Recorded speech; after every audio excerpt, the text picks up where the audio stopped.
কৃতজ্ঞতা জানাই। সে দিয়েছে আমার অন্ধ চোখে আলো, যার বিশালতার মাঝে আমি একটুকু পাইনি ঠাই। তাকে কৃতজ্ঞতা জানাই। সে যে দিয়েছে আমায় মহাশূন্যে আশ্রয়।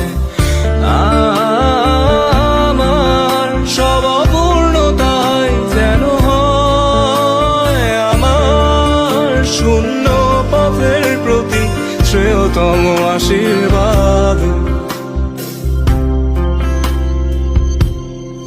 যখন স্বর্গদ্বারে একা দাঁড়াবো তার অপেক্ষায়, যেন আমার অভ্যর্থনা